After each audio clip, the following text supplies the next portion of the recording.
Sa magandang hapon mga kabayan. Dito tayo ngayon sa garden. Nagpunta ako, wala talaga akong balak kaya lang kahapon boring na boring talaga ako. Walang magawa sa apartment kaya nandito ako ngayon para mag-harvest na itong mustasa at lettuce.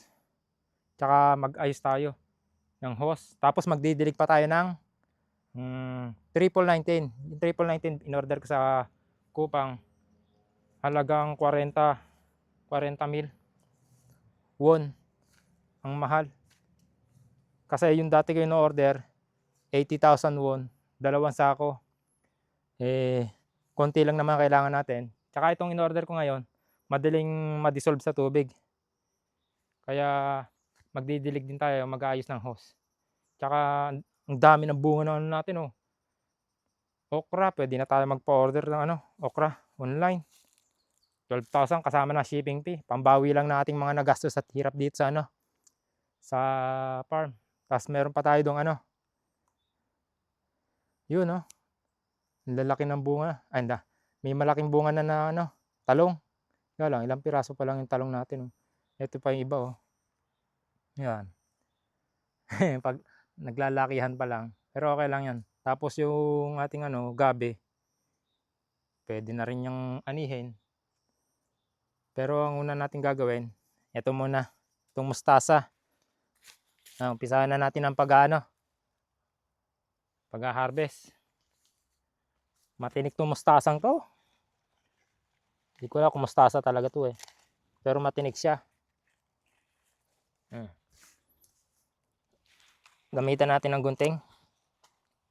Nakakatusok, maarte tayo Ayan Sa isang puno pa lang, ilan yan 2, 4, 5, 7 dahon na. Tapos bumili nga pala ako ng sardinas dun sa palengke. Panglagay natin dito. Lagyan natin ng sardinas. Pagkaing Pinoy. Lapad Masarap-sarap to. Yan Lagay muna natin sa lapag. Hayaan muna natin siya malanta para pag nilagay natin siya sa plastic, hindi siya masisira. Meron pa isa. Dalawahin na natin. Ayan. Bali ang susunod natin yung lettuce naman para mamaya may makakain tayo. Dito natin umpisa ng lettuce. Konti lang naman to. Pangkain lang natin ngayon. Dami pang strawberry.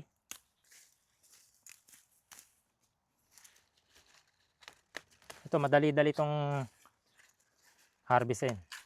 Pilas-pilas ka lang parang papel. Kapa-kapa. Marami na naman tayong stock sa bahay.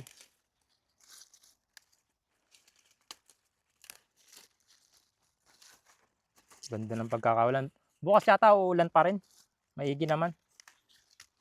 Tama-tama pag dilig natin ng ng fertilizer, makakainom siya ng tubig bukas. Ganun lang yung pag pinakain natin ng fertilizer, kailangan din niyang uminom ng tubig. Yan na ito na agad pang ulam natin mamaya.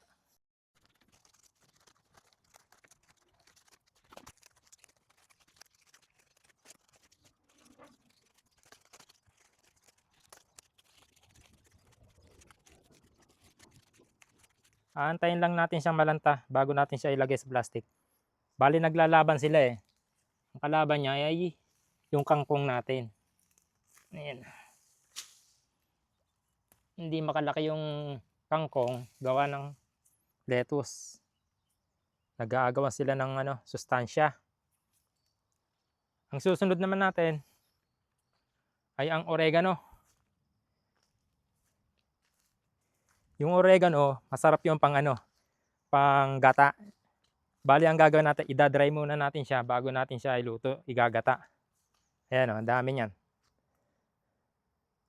Ayan meron pa doon. Ayun pa Kahit magulang, okay yan.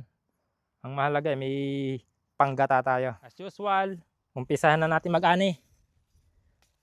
Pagpasok nila bukas dito, wala nang wala na masyadong dahon to. Lalapad oh.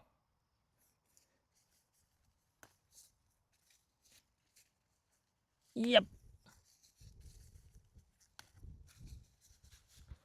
I-air dry natin to. Siyempre, hugasan muna natin.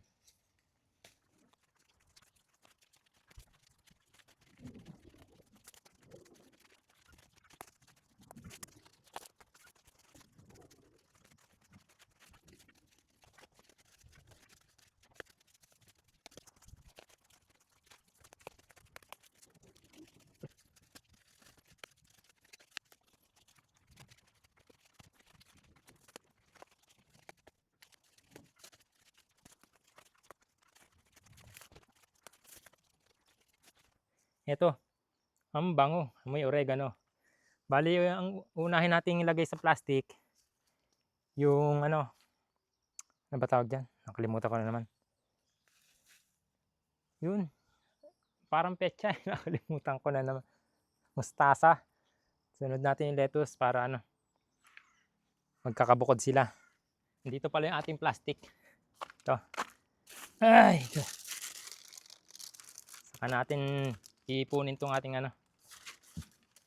pinamitas. Marami-rami to. Ilang oras na naman kaya ako sa nito, kusina. Paglilinis pa lang.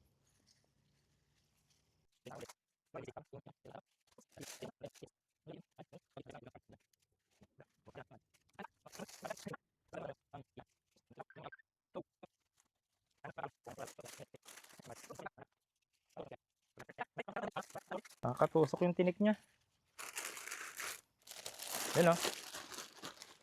Mga 3 kilo siguro to. Puno na oh. Yan, ganyan siya karami oh. Maliit yung lagayan natin. Lanta na siya.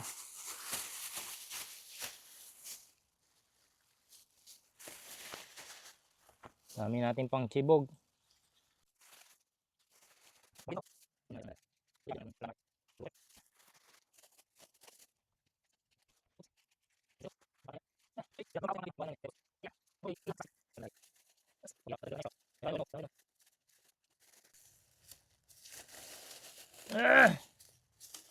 Okay. Pwede na to. Lagay naman natin sa bag. Ayan o. Plastic.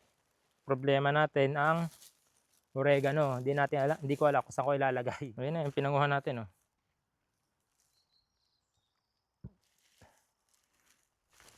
Saan natin ilalagay? Tanong. Yung plastic ng shawarma. Ipunin natin yung ating na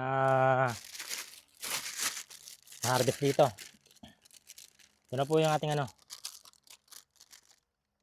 oregano. Oops. Yan o. Kasya na siguro ito dito. Saka meron pa tayong lettuce dito pala oh. Loaded. Pag may tinanim, maraming aanihin. May iwan pa to eh. Lalaki oh.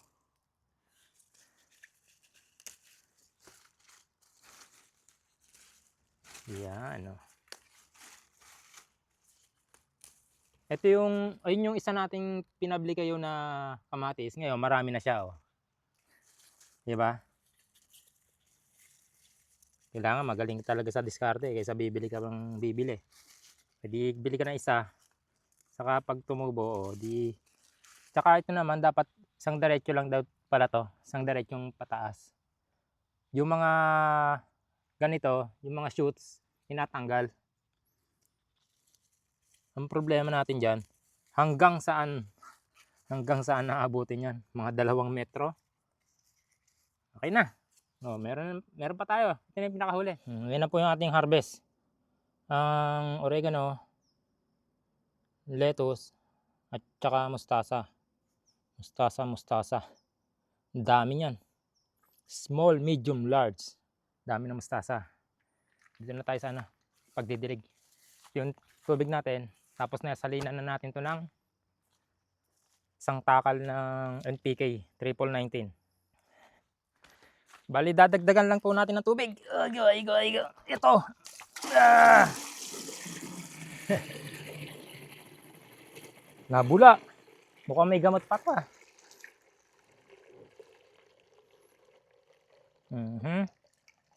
Yan, okay na yan. Aygo. Mukhang may gamot pang natira to ah. Nabula oh. Haluin lang natin. Base sa procedure ng fertilizer, sa 20 liters na tubig, 20 to 40 grams.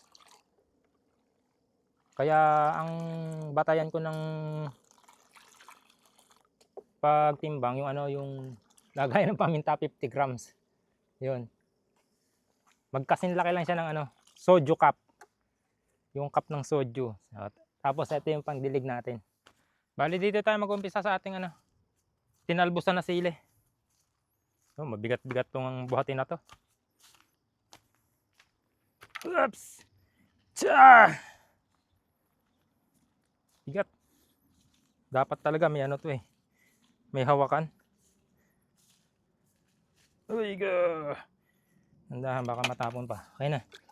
Isa natin dito. Diretso na sa sa puno.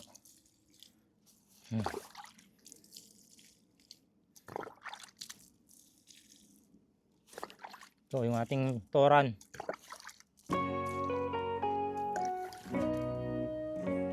Hindi makalaki tong toran natin dito isa. Dalawa. Effective kaya to? Hindi ko alam. Pero yan ang nakalagay sa description niya eh. Sundin na lang natin. Oh, may tayo dito. Yan lang ating kamatis.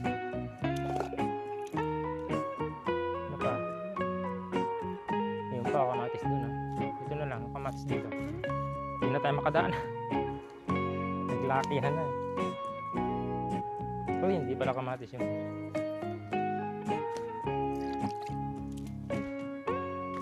Yung sitaw, hindi na po natin lalagyan at yan ay talagang malakas kumain ng nitrogen sa atmosphere. Nagbibigay ng nitrogen sa kapwa niya halaman.